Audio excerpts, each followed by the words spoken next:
Raja Ampat adalah gugusan pulau-pulau kecil memiliki keanekaragaman hayati laut yang diakui UNESCO sebagai kawasan global geopark. Tapi, di balik keindahan itu, ada luka yang mulai menganga. Sebuah skandal tambang nikel yang memicu pertanyaan besar. Benarkah mantan Presiden Jokowi ikut terlibat? Tambang masuk ke Raja Ampat. Bagaimana mungkin wilayah konservasi kelas dunia, ikon pariwisata indah yang telah mendunia, dirusak jadi lahan industri tambang nikel? Ironisnya, izin usaha tambang itu keluar di masa Jokowi saat menjabat presiden dan gencar mempromosikan hilirisasi nikel sebagai program nasional unggulan. Katanya, demi nilai tambah, demi ekonomi nasional, demi kemandirian.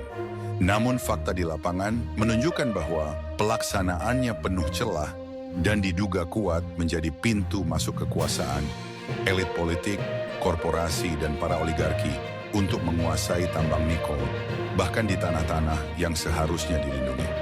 Setidaknya 4 perusahaan tambang masuk ke wilayah Raja Ampat: PT Gag Nickel, PT Anugrah Surya Pratama, PT Mulya Raymond Perkasa, dan PT KW Sejahtera Mining.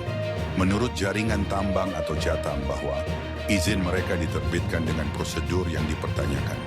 Selain tanpa AMDAL, cacat prosedur, tertutup, dan melanggar Undang-Undang Lingkungan Hidup tanpa persetujuan masyarakat adat dan di wilayah yang sebenarnya masuk kawasan hutan lindung. Padahal kawasan Raja Ampat yang mestinya dilindungi, tetapi kini justru dieksploitasi.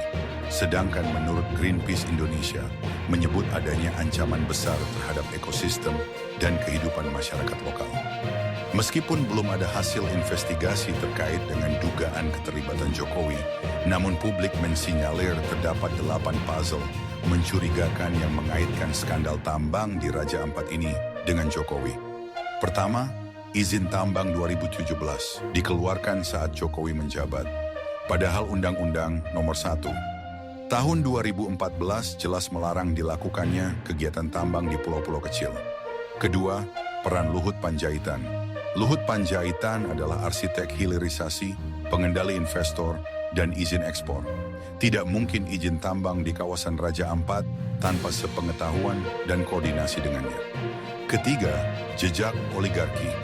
Petinggi PT KW Sejahtera Mining adalah orang-orang yang pernah dekat dengan kekuasaan yang kini dikendalikan Bos Agung Sedayu Grup Aguan. Dan Aguan merupakan bagian dari oligarki yang memiliki kedekatan dengan Jokowi. Keempat, nama kapal J. Kadowi dan Iriana. Mengapa kapal pengangkut nikel menggunakan nama Jokowi dan Iriana yang mengesankan simbol keterlibatan kekuasaan atau petunjuk keterlibatan? Atau benarkah hanya sebagai kebetulan? Kelima, ekspor ke China. Berdasarkan data BPS menunjukkan 80% nikel Indonesia diekspor ke China yang disinyalir terkait banyaknya perusahaan tambang China yang beroperasi di Indonesia.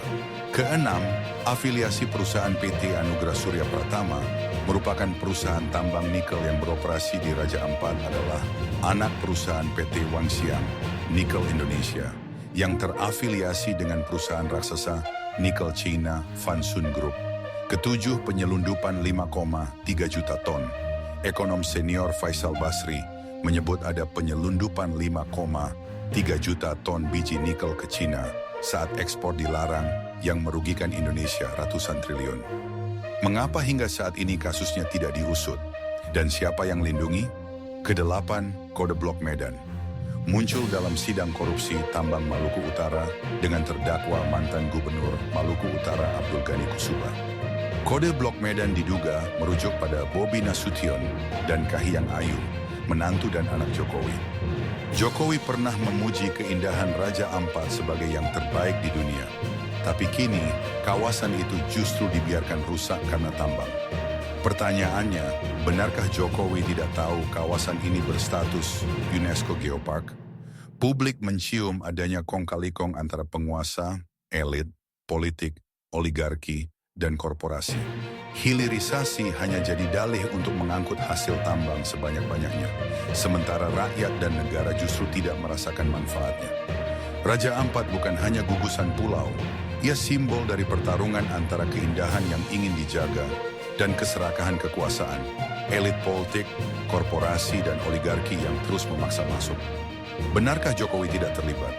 Publik menunggu jawabannya karena izin tambang tidak mungkin lolos tanpa izin pemerintah pusat. Tulis pendapat kalian di kolom komentar. Jangan lupa like, share, dan subscribe agar tidak ketinggalan mendapatkan informasi terupdate dan dapat mengikuti analisa-analisa politik terkini lainnya. Terima kasih telah menyimak. Sampai jumpa di video berikutnya.